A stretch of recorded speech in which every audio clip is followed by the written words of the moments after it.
ধানের শীষে দিলে তো শান্তি পাবে দেশের লোক। আমরা সবাই সরকারি টাকায় সেই কোনো কাজ হয় নাই, তাহলে টাকাগুলো গিয়েছে কোথায়?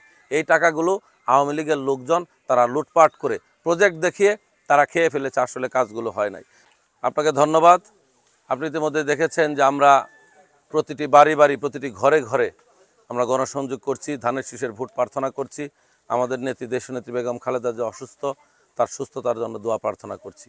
আপনি দেখলেই বুঝবেন যে প্রত্যেকটি জায়গায় প্রতিটি বাড়িতে আমাদের মা বোনেরা, বিশেষ করে মা বোনেরা যে উচ্ছ্বাসের সাথে আমাদেরকে গ্রহণ করছেন, মাথায় হাত দিয়ে গায়ে হাত দিয়ে তারা যে এত আদর করে আমাদেরকে উৎসাহ দিচ্ছেন যে ধানের শীষে ভোট দেওয়ার জন্য 15 বছর তারা অপেক্ষায় রয়েছেন এবং দলকে এত ভালোবাসেন, আমরা অনেক সাড়া পাচ্ছি। বিশেষ করে আমাদের মুরব্বীরা, আমাদের তরুণ যুবক শিশু বাচ্চারা থেকে শুরু করে যেটা আপনি বলবেন যে আবাল বৃদ্ধ বনিতা, সকলেই আজকে বেগম খালেদা জিয়ার যে ত্যাগ, তারেক রহমানের যে ত্যাগ, বিএনপির নেতাকর্মীদের 15 বছর এদেশের গণতন্ত্র প্রতিষ্ঠার আন্দোলনে যে ত্যাগ, সেটাকে বিবেচনায় রেখে আগামী নির্বাচনে ধানের শীষ প্রতীকে ভোট দেওয়ার জন্যে মানুষ উদ্গ্রীব রয়েছে এবং আমরা যেখানেই যাচ্ছি বিপুল সাড়া পাচ্ছি। ইনশাআল্লাহ আগামী নির্বাচন ফেব্রুয়ারিতে যে নির্বাচন অনুষ্ঠিত হবে, সেই নির্বাচনে অতীতের ধারাবাহিকতায় ধানের শীষ বিপুল ভোটে বিজয়ী হবে ইনশাআল্লাহ।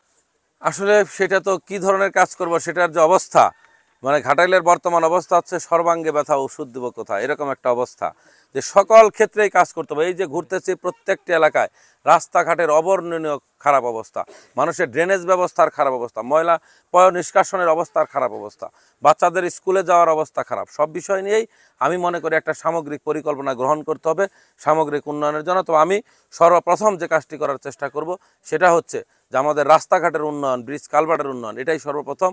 এবং তারপরে আমাদের শিক্ষা প্রতিষ্ঠান, আমাদের মাদক নির্মূল করা, আমাদের এখানে মানুষ যাতে নিরাপদে নির্বিঘ্নে চলাচল করতে পারে, বিশেষ করে আমাদের মেয়েরা, আমাদের মা বোনেরা যাতে নিরাপদে চলাফেরা করতে পারে, তাদের কাজ করতে পারে, স্কুল কলেজে যেতে পারে, সেই বিষয়গুলো আমি সর্বাগ্রে দেখার চেষ্টা করব। ঘাটাইলের এই 15 বছর রাষ্ট্র যেভাবেই থাক, মানুষ ট্যাক্স দিয়েছে, রাষ্ট্রে তো টাকা বরাদ্দ ছিল প্রতিটি উপজেলার জন্য, সেই বরাদ্দর টাকা কোথায় গিয়েছে আমরা জানি না। আমি প্রত্যন্ত এলাকায় প্রত্যেকটি গ্রামে গ্রামে ঘুরে দেখছি রাস্তাঘাটের অবস্থা, মসজিদ মাদ্রাসা বাউন্ডারি, স্কুলের বাউন্ডারি থেকে আরম্ভ করে যে কাজগুলো গভর্নমেন্টের করার কথা ছিল সরকারি টাকায়, সেই কোনো কাজ হয় নাই। তাহলে টাকাগুলো গিয়েছে কোথায়? এই টাকাগুলো আওয়ামী লীগের লোকজন তারা লুটপাট করে প্রজেক্ট দেখিয়ে তারা খেয়ে ফেলেছে, আসলে কাজগুলো হয় নাই। অথবা এই এমপিরা যারা যোগ্যতা ছিল না যে তারা রাষ্ট্রের কাছ থেকে বা সরকারের কাছ থেকে টাকা আনবে, তো যেই কারণে উন্নয়ন হয় নাই।